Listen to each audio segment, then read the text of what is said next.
Қайырлы күн ағайын. Тағы да сол 42.500 теңгені алу төңірегіндегі әңгіме.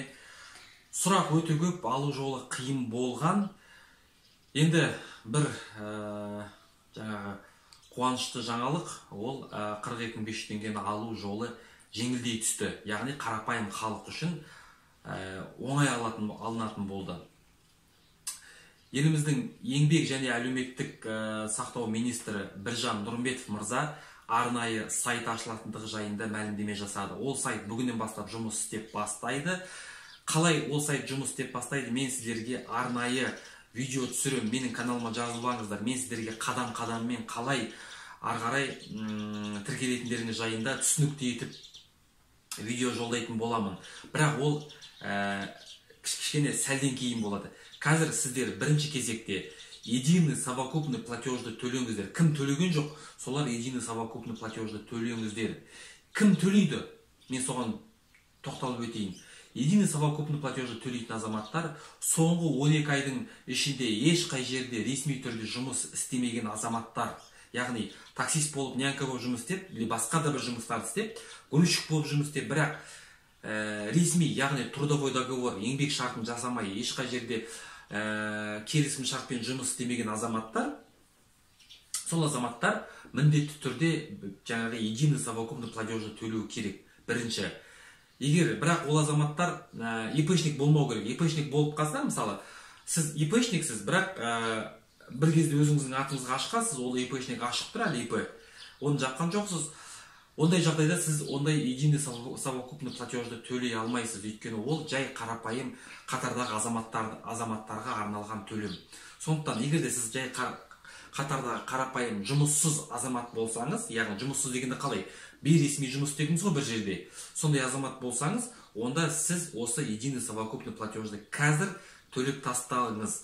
Өйткені жаңағы екінші өтінім бергенге шейін сіздің төлеміңіз өту керек.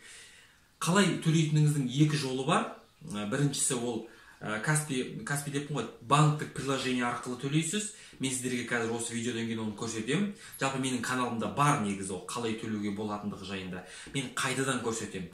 Екінші жолы SMS сообщение арқылы төлейсіз. Оны да мен қазір сізде осы сөзім аяқталғаннан кейін көздеріңізге анық көрсетемін. Менің каналыма тіркеліп алыңыздар. Бұдан кейін жаңағы арнайы сайт жұмыс істеп бастағанда, Telegram бот жұмыс істеп бастаған кезде сол арқылы сіздер қалай өтінім беретіндеріңіз жайында анық қарапайым, қазақтың қарапайым тілінде сіздерге видео көрсететін боламын. Видеоны барынша өздеріңіздің таныстарыңызға, туысқандарыңызға таратыңыздар. Менің Instagram каналымда да көп ақпараттар бар осыған жай, осы 42.500 теңге алу жайында. Instagram парақшама да тіркеліп алыңыздар. Жалпы ақпарат күтіңіздер. Каспи KZ арқылы единый совокупный платежды қалай төлейсіздер? Яғни бірыңғай жиынтық төлемді. Сол жайында видео нұсқаулық. Міне, сіздердің мынау Каспи приложенияларыңыз ашқан кезде осылай бірінші беті тұрады. Жоғары жағында үш сызықты басасыздар, платежиға басасыздар. Что хотите оплатить деген жерге ЭСП деп жазасыздар. Сол кезде единый совокупный платеж деген шығады. Осыған басасыздар. Қараңыздар, осыған басқан кезде ішінде место регистрации деген жер бар, оған басасыздар. Қалалы елді мекенде, пропискаңыз қалалық елді мекенде болса 2651 теңге. Ауылдық елді мекен болса 1325 теңге 50 тиын. Өзіңізге байланысты қарайсыз. Мен қалалықты таңдадым. Период оплаты бассаңыздар, ішінде апрель деп тұрады. Мартты таңдай алмайсыздар, өйткені ол осы қазіргі шаққа ғана төленеді. Сондықтан апрель. Апрель таңдай. Иін деген жерге өзіңіздің иініңізді тересіз.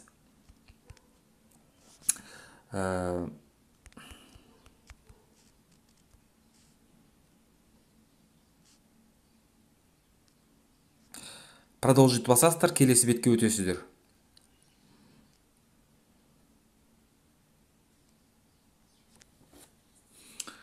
Бұл қазір өте көп адам төлеп жатқандықтан мына не осылай кішкене сәл істеңгіремей тұр. Бірақ сіздер өстіп төлеп продолжить басқан кезде екінші бет ашылады. Екінші бет ашылған кезде астында қай шоттан төлейтіндігіңіз жайында сізден ақпарат сұрайды. Каспи KZ болса, Каспи Голдыңызда болса ақша, Каспи Голд таңдайсыз да, ары қарай оплатить дегенді басасыз, яғни төлеуді. Соны басасыз да ары қарай төлемді жібересіз. Сол арқылы сіз өзіңіз үшін төлемді өткізесіз. Бұл төлемнің бірінші жолы. Қазір мен сіздерге SMS сообщениясы арқылы, яғни сізде карточка жоқ, Каспий Голд жоқ, ешқандай ненің жоқ болатын болса, онда SMS сообщениясы арқылы қалай төлеуге болатындығы жайында екінші видеоны көрсететін боламын. Жаңағы ESP-ні төлеудің екінші жолы SMS сообщениясы арқылы. Сообщенияға кіресіз, создать жаңа сообщение жасайсыз. Получатель деген жерге, қазір бір минут.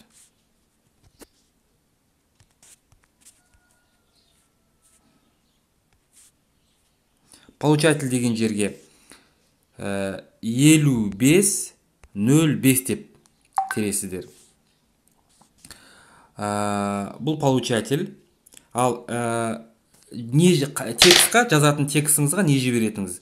Егерде сіз қалалық елді мекенде болсаңыз, ағылшын тілінде город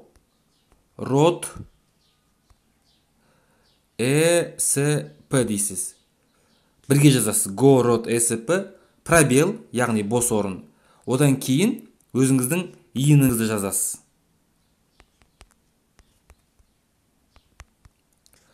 Өстіп сообщениені жібересіз. Сол кезде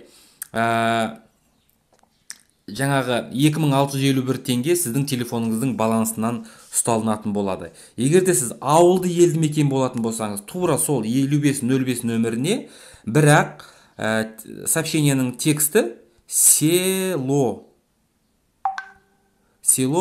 ESP бірге жазылады, пробел, бос орын, яғни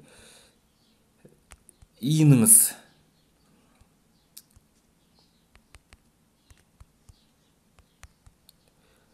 И жібересіз. Болды, бұл екінші жолы. Қайттан қайталап айтам, бұл төлемді төлейтіндер жеке кәсіпкерлер емес, ИПшниктер емес, жай қарапайым азаматтар, қатардағы қарапайым жұмыссыз азаматтар ғана төлейді. Жұмыссыз азамат болған күннің өзінде де, егерде сіз соңғы 12 айдың ішінде 2019-дың апрель айынан бастап бір жерде апрель айынан кейін бір жерде хотя бы бір ай жұмыс істеп, сіз үшін бір ай официально не пенсионка, не социальное отчисление төленсе, онда бұл бірыңғай жиынтық төлемді төлемей-ақ қойсаңыз болады. Өйткені соңғы 12 айдың ішінде бір төлем. Ал егерде ешқандай төлем болмаған болатын болса, өстіп бірыңғай жиынтықты төлейсіздер да, одан кейін барып келесі қадам электронды өтінім бересіз сізге әлеуметтік көмек көрсету үшін. Назарларыңызға рахмет.